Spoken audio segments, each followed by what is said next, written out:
నలుగురు అబ్బాయి, పెద్దింటి వాళ్ళు బట్ట బయలుగా నా కూతుర్ని. దేవుడా,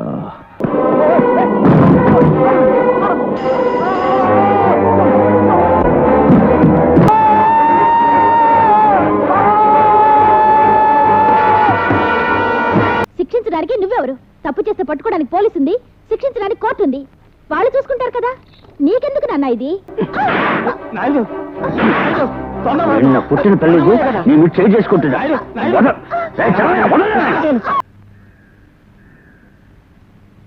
అయ్యా, నాయుడు గారు ఉన్నారా? కూర్చొని వస్తారు. నా పేరు శంకర్. ఒకప్పుడు తరచూ వచ్చేవాడిని, ఈ మధ్య రావడం లేదు. అర్జెంటుగా చూడాలి సార్. ఏమిటి విషయం? నాయుడు గారు ఉంటే 5 నిమిషాలు మాట్లాడాలి. నాన్నగారు పూజలో ఉన్నారు, రావడానికి అరగంట అవుతుంది. ఏం కావాలో నాతో చెప్పండి. అడుగుతున్నాడు కదా, చెప్పండి. అతను నాయుడు కొడుకే. అలాగా? అయ్యా, నాకు ఒక్కగానొక్క బిడ్డ. గత 4 ఏళ్లుగా పడరాని పాటలు పడ్డాం. ఇప్పుడే వాడికి పని దొరికింది. అది దుబాయ్కి రమ్మని ఆర్డర్ వచ్చింది. పాస్పోర్టు, వీసా అన్నీ రెడీ అయ్యండి. రేపే ఆడు ప్లేన్ ఎక్కాలి. భయపడకుండా చెప్పండి. నా కారు తీసుకుని పాస్పోర్ట్ ఆఫీస్కి వెళ్ళొస్తూ చెప్పండి. ఒక అబ్బాయిని గుర్తించేశాడు. కుర్రాడికి ఏమైంది? ఆ స్పాట్ లోనే చచ్చిపోయాడు.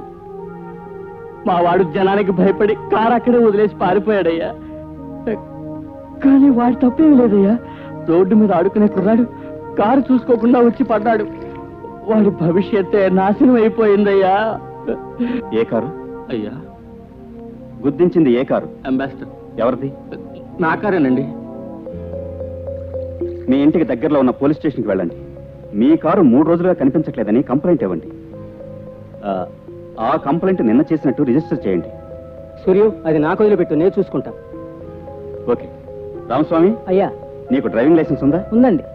యాక్సిడెంట్ ఎక్కడ జరిగింది? మాటుంగా పోలీస్ స్టేషన్కి వెళ్ళి నువ్వే యాక్సిడెంట్ చేసావని చెప్పి పోలీసులు సరెండర్ అవ్వు. అలాగేనండి. ఐర్తో చెప్పి డబ్బు తీసుకో. మిన్ సంగతి నేను చూసుకుంటాను. నాన్నతో చెప్పి బయట తీసుకొస్తాను. మీరు నిశ్చింతగా ఉండండి. మీ అబ్బాయి రేపు దుబాయ్ వెళ్తున్నాడు. బాబు, ధైర్యంగా వెళ్ళిరండి. నేను వీరనాయుడు కొడుకుని. ఇచ్చిన మాట తప్పను. వస్తాను బాబు. భలే పని చేసేవరా అయ్యా. నిన్నటిదాకా లాగులేసుకునే ఓడివి ఈ రోజు నాయుడిని మించిపోయావే. రేయ్, నీ బాబు ఎలా సెటిల్మెంట్ చేస్తాడో అలాగే సెటిల్మెంట్ చేసేవరా. నాన్న, నువ్వు చాలా గొప్పడు అవుతావురా. నాయుడు, నీకు 100 ఏళ్ళు నాయుడు. నీ కొడుకు ఏం చేశాడు అన్నావా? మనకంటే 2 ఆకులు ఎక్కువే చదివేశాడు. నువ్వు చూసి ఉండాల్సిందే నాయుడు. చూశాను సూర్య. వద్దు, ఇది నీకు అనవసరం. కాదు వాళ్ళం వెళ్ళు.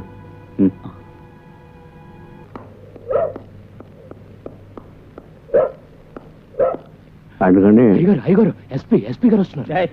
ఎవరు? ఏఎస్పీ రాఘవ. పాత రాఘవేలే. ఇక్కడికి ఎందుకు వచ్చాడు? తెలియదండి. ఇదిగో వచ్చేస్తున్నారు. రానిరా, చూడు. అంతే కదా?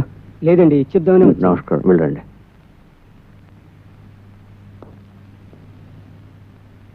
నా పేరు రాఘవ. తెలుసు, ఎస్పీ. 20 ఏళ్లకు పూర్వం మీరు నాకు తెలుసు. రండి, పర్వాలేదు, రండి. నా దగ్గర సెర్చ్ వారెంట్, అరెస్ట్ వారెంట్ లేవు. ఈ ఇంటికి వచ్చేవాళ్ళు ఎవరు వారెంట్తో రారు.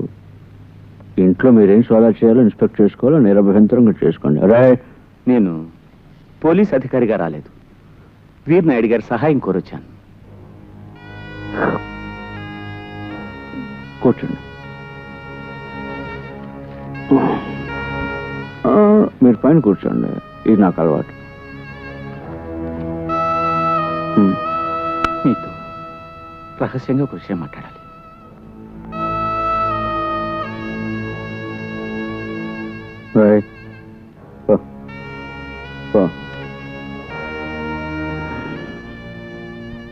చెప్పండి. నా కూతురికి వచ్చే వారం పెళ్లి. తెలుసు, శుభం. కానీ ఇది ఇప్పుడు జరగదు. తను ఇప్పుడు ఆసుపత్రిలో ఉంది. అయ్యో, దారి తెన్ను తెలియకుండా మంచాన పడింది. అసలు ఏం జరిగింది? నువ్వు ఒక పోలీస్ అధికారి కూతురివి. ధైర్య సాహసాలతో ఉండాలని నేనే దానికి దూరిపోశాను. రాత్రి పగలు చూడక ధైర్యంగా బయటికి వెళ్ళొచ్చని నేనే దాన్ని ఎంకరేజ్ చేశాను. నిన్న రాత్రి బజారుకి వెళ్ళింది డ్రెస్సులు కొనుక్కోవాలని. చిరిగిపోయిన విస్తరాకుల ఇంటికి తిరిగి వచ్చింది. 4 అబ్బాయి, పెద్దింటి వాళ్ళు బట్టబయలుగా నా కూతుర్ని. దేవుడా, ఏమిటి సార్ ఇక్కడికి వచ్చి కూర్చున్నారు? పోలీస్ డిపార్ట్మెంట్ మీ చేతిలో ఉంది. వాళ్ళు ఎవరో కనిపెట్టి లోపల చూసి మొక్కలు ఎరకొట్టకపోయారు. దొంగ వెతవల్లే. ఎవరో కనిపెట్టాను, కానీ కొట్టలేకపోయాను. జైల్లోనూ వేయలేకపోయాను. మంత్రుల కొడుకులు, మంత్రుల కొడుకులు, నీచమైన మంత్రుల కొడుకులు. మరి ఇంకెవరైనా అయ్యుంటే కండలుగా కోసి ఈసరికి ఆనవాళ్లు తెలియకుండా చేసుండేవాడిని. ఐజీతో కూడా చెప్పాను. దీనికి సాక్షులున్నారా అని అడిగారు. లేరు. మీకు ఆస్తిపాస్తులున్నాయా అని అడిగారు. అవి లేవు. వాళ్లకు చాలా ధనబలం ఉంది, అధికారం ఉంది. ఈ కేసును కామాప్ చేస్తారో అందుకే నోరు మూసుకో అన్నారు. నోరు మూసుకోలేను. నా కూతురే, నేను ఎలా భరించగలను? నా కూతుర్ని చూసినప్పుడంతా నా గుండె పగిలిపోతుంది. అందుకే నా స్థానాన్ని మరిచి ఇప్పుడు మీ సహాయం కోరొచ్చాను.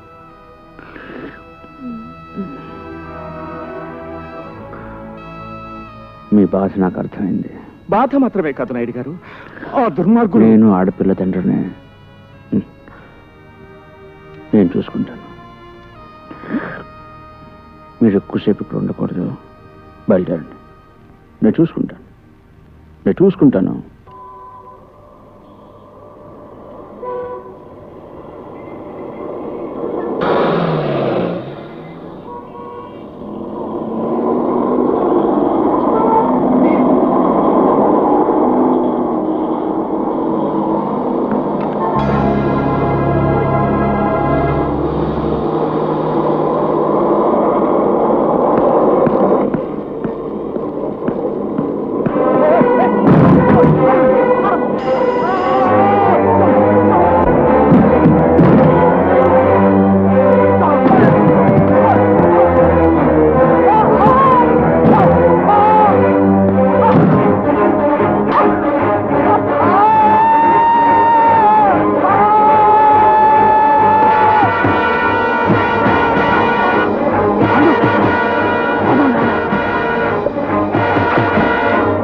నేను హాస్పిటల్ నుంచి వస్తున్నాను. మీరు కొట్టించిన కుర్రాడు బతికే ఉన్నాడు, కానీ అతని శరీరంలో ప్రాణం మాత్రమే ఉంది. జీవితాంతం అతను మంచం మీద పడి ఉండాలి. మీకు తృప్తే కదా? రాధ మమ్మల్ని చూసింది. మిమ్మల్ని మాత్రమే చూడలేదు, మీ పశుత్వాన్ని, రాక్షసత్వాన్ని కళ్ళారా చూశాను. ఒక అమాయకుణ్ణి నడి రోడ్లో. చూడమ్మా, వాడు తప్పు చేశాడు, అనుభవించాడు. తప్పని నిర్ణయించడానికి మీరెవరు? మీకేమిటి అధికారం? రాధమ్మా, నువ్వు విషయం తెలియకుండా మాట్లాడుతున్నావు. ఆ పోలీస్ ఆఫీసర్ ఏంటి? నాన్న, ఒక్క విషయం చెప్పు. అసలు నీ గురించి నువ్వేమనుకుంటున్నావు? దేవుణ్ణనా?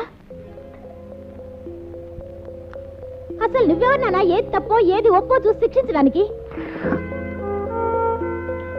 ఎందుకు చేయించావు ఈ దారుణం? మాట ఇచ్చానమ్మా. ఎవరికి?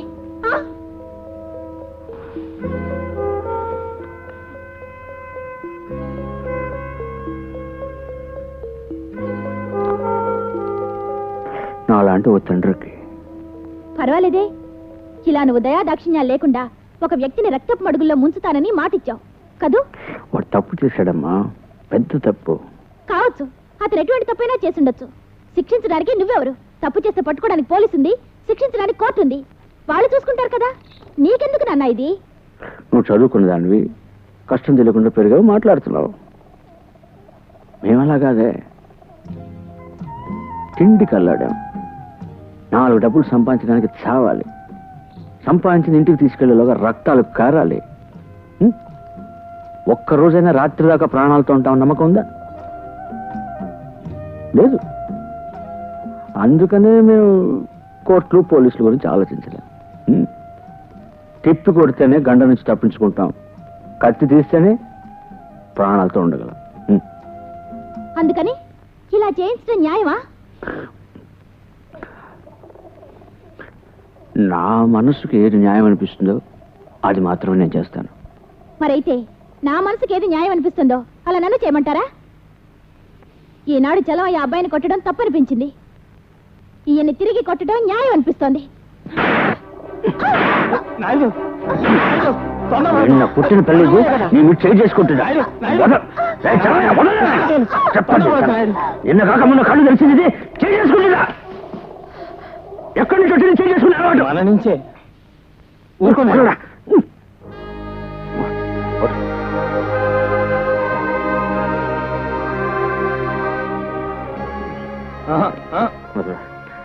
రాదమ్మా, వదలరా.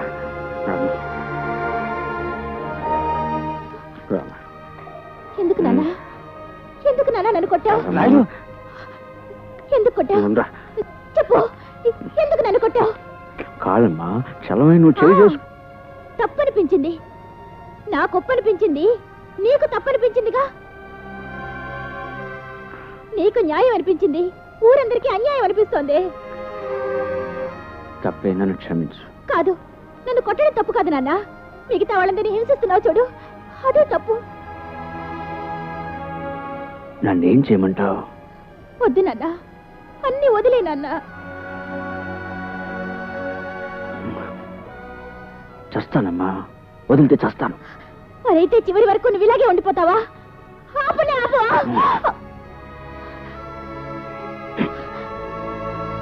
ఆపుతాను, కానీ వాళ్ళందరినీ ఆపమను. ఎవరిని? అందరినీ. ఎవరిని? కూలి ఎక్కువ అడిగాడు ఒక యూనియన్ లీడర్. వాడిని కుక్కను కాల్చినట్టు కాల్చి చంపి పక్క రోజు మెడలు వేసుకొని చూస్తున్నాడు చూడు, వాడిని ఆపమను. నేను ఆపుతాను. రేపు చచ్చే ముసలాడు వాడిని జైలుకు లాక్కెళ్ళి కొట్టి చంపి ఆత్మహత్యం చెప్పాడు చూడు, వాడిని ఆపమాను. నేను ఆపుతాను. తాటాకులు తగరక బ్రేకుల గుడిసెలో బతికే పేదోళ్ళ మధ్య బుల్డోజర్ నడిపించాడు చూడు ఒక సేట్ వెధవా, వాడిని ఆపమాను. నేను ఆపుతాను. మీ అమ్మను అర్ధరాత్రి కాల్చి చంపాడు చూడు,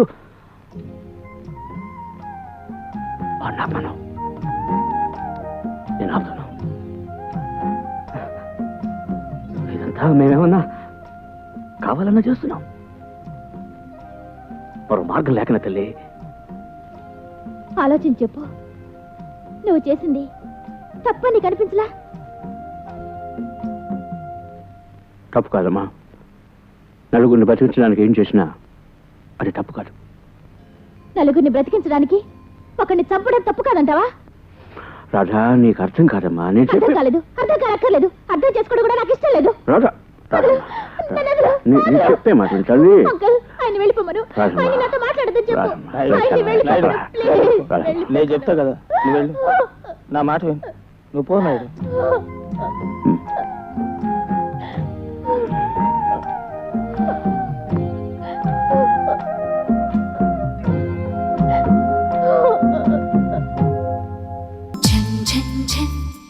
తెలుగు వన్